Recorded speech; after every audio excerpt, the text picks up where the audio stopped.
Kom luister gerus saam na ons April maand verhale wenner op die Ink webwerf, www.ink.org.za. April maand se projek, die aarde, en dit is Marlene Erasmus in die verhale afdeling, laaste ligstrale. In die jaar 2147 het die aarde feitelik haar asem verloor. Die son was bleek, die oseane dor en die bome het hul wortels gelig en geswoeg. Menslike oorlewing het gehang aan versplinterde ekostelsels en gebreekte satelliete. Die lug het soos as geword. Liggies grys, smaakloos en sonder lewe. Wat eens geblom het, het nou stof gebaar. Slegs 9 mense het oorgebly wat die wêreld se laaste kans gedra het. Die Lumen taakmag, 'n elite groep wetenskaplikers, dromers en vegters, elk met 'n unieke vaardigheid, elkeen met 'n rede om te bly glo. Hulle het ondergronds gewoon in die oorblyfsels van ou biologie laboratoriums, onder die geruis van vergete stede. Kaya Droomman, die leier, het haar helm afgehaal, haar vingers bewend oor die koue staal gevee. Die ruïnes van die stad Kaapgene het die gewig van duisende verlore drome gedra. Dit was 'n herinnering aan wat wetenskap kon vernietig sonder wysheid. Sy het haar hand op die koue reëling van die balkon gesit, waar groentetuine eens vrugbaar uitgestrek gelê het. Agter haar het haar span stilweg hulle toerusting voorberei, 'n roetine wat al 'n ritueel geword het. Skakel die kern aan, het sy beveel. Haar stem ferm maar laag, asof sy nie die aarde verder wou steur nie. In haar oë het iets gesluimer. Nie moed nie, maar 'n aanvaarding van die saak. Dr. William Mbeki het aan die rand van 'n gedreineerde rivierbed gesit, besig om mikroalge te toets vir die herstel van suurstofvlakke.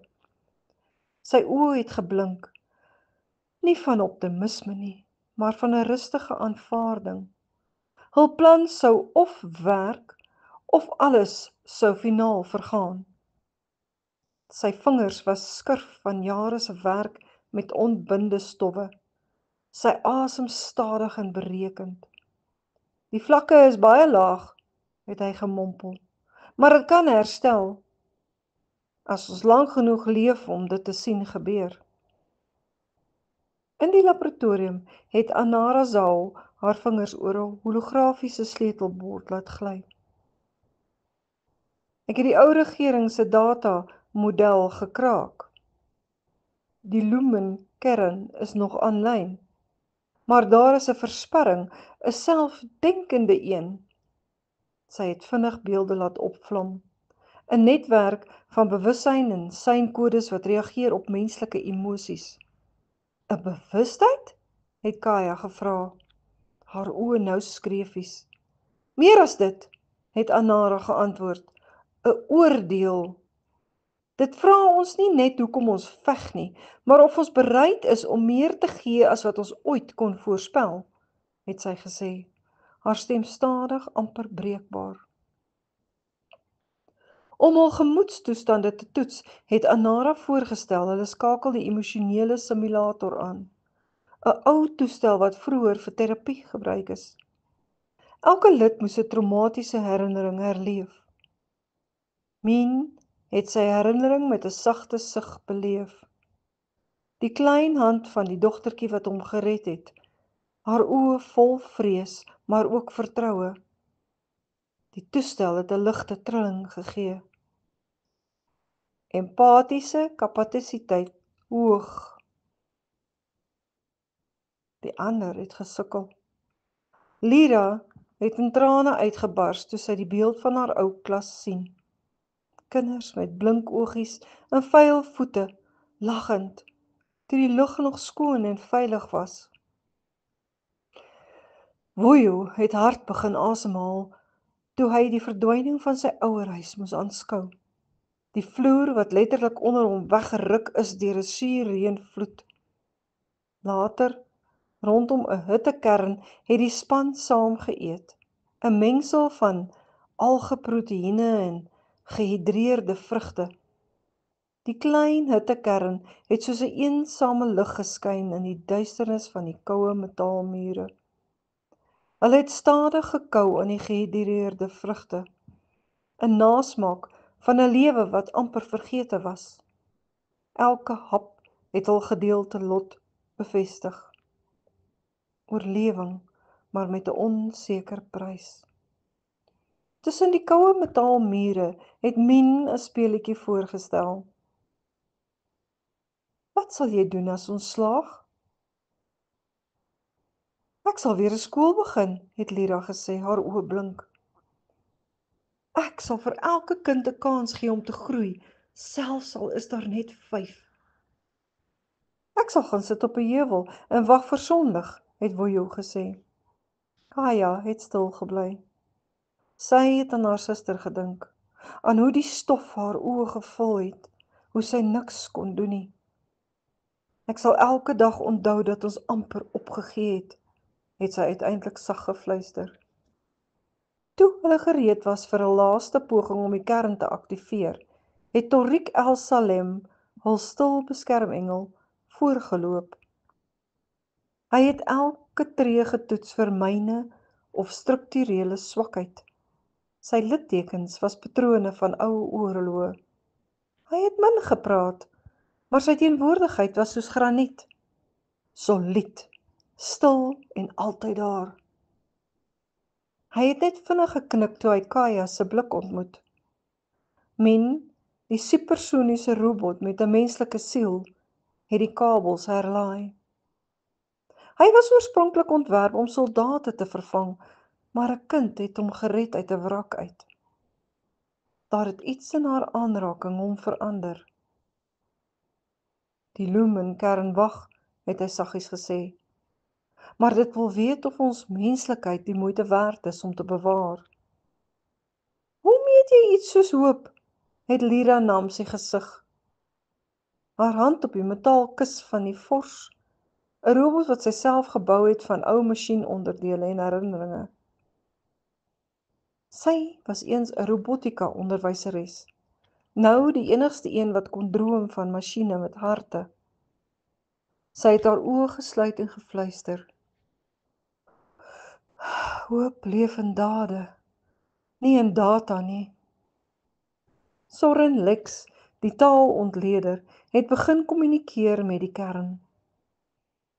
Hy het in 'n ritmiese frekwensietaal gepraat, 'n kommunikasie sonder woorde, net vibrasies. Die kern het begin reageer. Sy liggaam het geruk van die spanning van radiofrekwensies en sweet het teen sy slape gerol. Dit toets ons bedoelings, het Soren verduidelik. Nie net ons plan nie. Dit vra wat ons bereid is om op te offer. In die stiltes tussen kode en vibrasies het die groep herinneringe begin deel. Kaya het vertel van haar suster wat in 'n stofstorm verdwyn het. Haar laaste woorde was 'n fluistering van hoop. Wojo het 'n flessie uitgehaal, 'n foto van sy ouers toe die wêreld nog groen en bewoonbaar was. Dis net vir die toekoms wat ek veg nie, het hy gesê, maar ook vir dit wat ons verloor het. Min het sy sintetiese hand teen die muur gedruk en gefluister. Ek voel nie soos julle nie, maar ek weet wanneer liefde teenwoordig is. Anara het met haar sagte vingers haar selfgeboude algoritmes herskryf, asof sy haar eie identiteit kon offer vir 'n groter geheel. Agter hulle het Lumi, 'n klein dogtertjie van 8 met 'n hart-long-protese, gehurk gesit. Sy het die laaste kind van Sentraal-Afrika verteenwoordig, gered deur Tariq en nou beskerm deur almal. Haar teenwoordigheid het die kamer ligter gemaak. Sy het 'n gebreekte snaar op haar speelgitaar vasgehou. Sy het opgekyk en gefluister. Is ons nog familie as die wêreld vergaan? Die grond het begin bewe.